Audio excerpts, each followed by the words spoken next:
Hello there everybody, what culture's Adam Cleary here, and just before we start, right, I want to let you know you're about to watch the most fun video I have put together in years. My god, this is a good one. Alright, so question, who is the only character to appear in every single episode of both the original series of Star Trek and the Next Generation?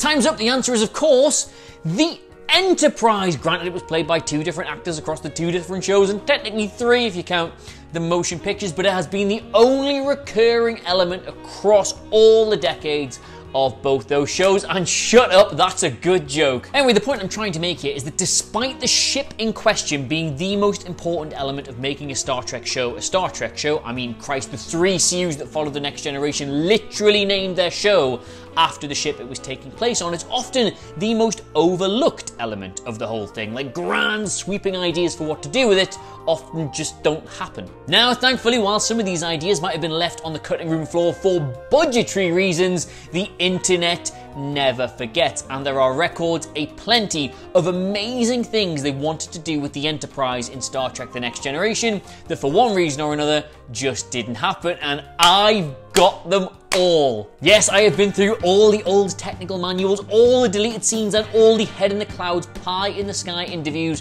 which tell us some things about the ship we were never supposed to know. So, my name is Adam Cleary, and these are 10 secrets about the Enterprise D you will not believe. Number 10, the Calypso.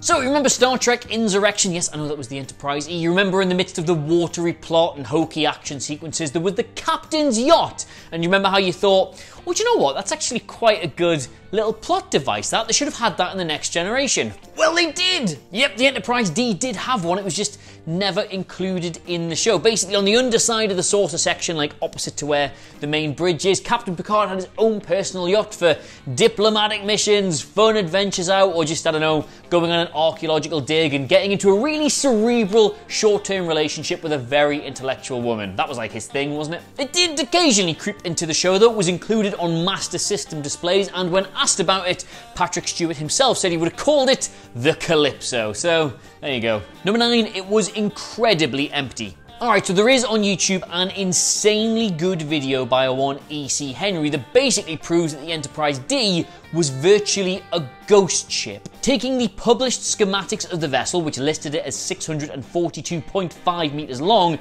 and holding a crew of just over 1,000 people, he worked out precisely how much of the ship was actually being used at any one time. On a ship with over 800,000 square meters, that gives each person on board almost 850 square meters to themselves. That is insane. For comparative purposes, the largest military vessels of today have about 1/10 that sort of size, with well over 6 times the number of people on board. You could quite easily and quite conceivably spend all day walking around the ship attending to your various duties and not see one single other person. In fact, the amount of people on the ship means the accommodation required to store them accounted for only 4% of the actual vessel. That is 96% of the ship when everybody's in bed, just not being used. Yes, I know not everyone would be in bed. It's an example. The show actually kind of does support this theory, because compared to the original series, the corridors are just very sparsely populated. Like, you never see people just bumping into each other from going one place to another. In fact, the only places you do see a lot of people are communal areas like 10 Forward, where everybody would naturally congregate. Number 8, it nearly didn't exist at all.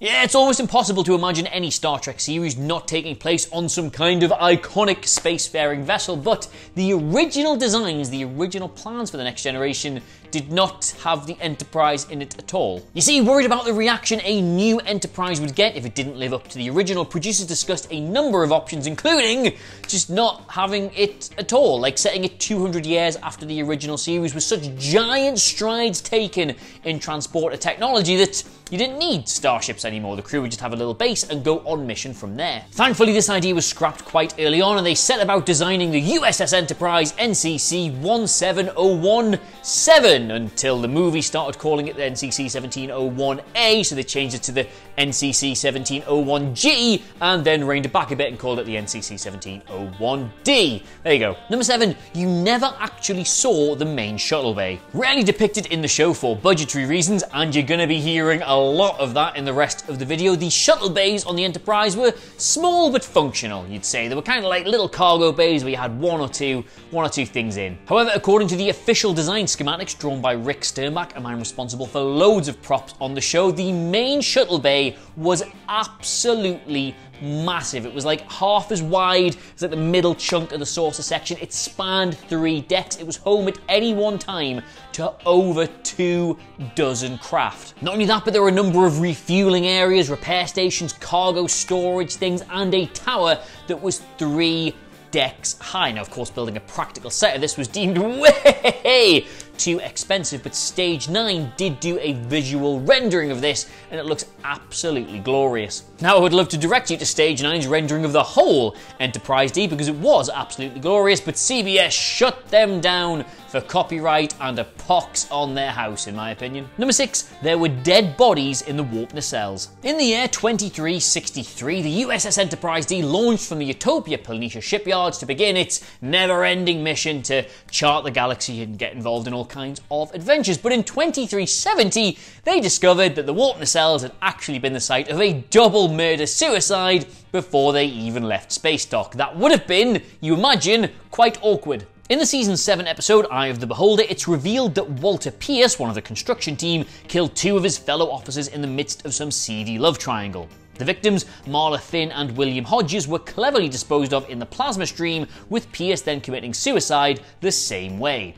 Their remains weren't discovered for over 8 years. However, with Pierce having a Betazoid grandparent, this left a telepathic imprint in the bulkhead, which would later compel other crew members, who were telepathically sensitive, to throw themselves into the plasma stream the same way, and in one case, actually caused Deanna Troi to have such a powerful hallucination that she went completely mad and killed Worf, sort of, in the process. Number 5, it was full of catch.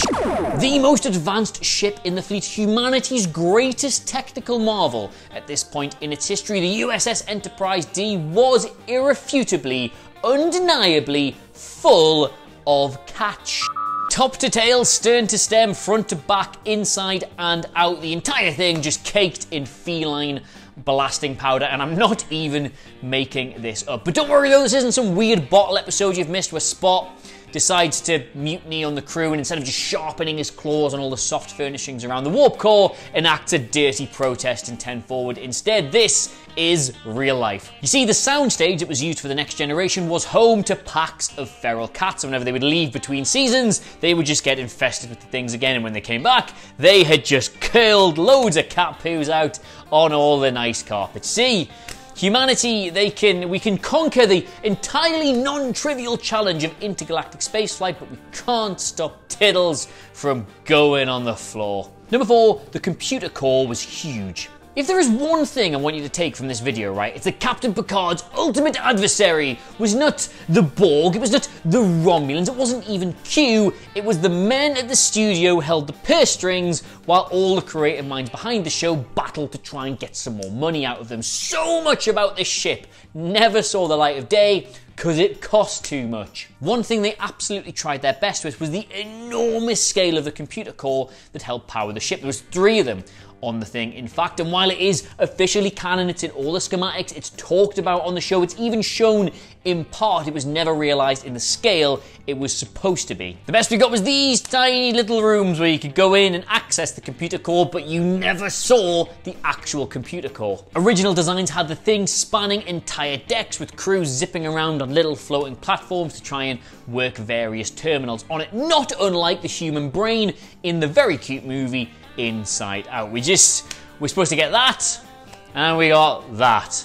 Boo. Number 3, the recreation areas. Now, as we have already covered, the Enterprise was an inordinately large ship with an inordinately sparse crew, so part of the idea behind that was you would have everybody spread out all the time doing their jobs, with these little areas where they would congregate in groups to remain social. Now, in the show itself, this manifested as 10 Forward, where every single person would go to either solve the problems of intergalactic social political war or just talk about the girl that they really fancied. That was in the show, but there was also 2 Forward, 9 Forward, and loads of smaller breakout areas they were supposed to use in filming. Now, the show's budget would not stretch to the other bar areas, and in truth, there was narratively no reason for them once you'd established 10 Forward, but in the first season, they did try to bring these smaller breakout areas by, like, redressing other areas of the sets to make it look like people were just chilling out in little groups, but they binned that off after season 1 because they were pointless. That said, though, the 5-deck high mall area they were supposed to have, not unlike the promenade in Deep Space Nine, would have made for some very, very interesting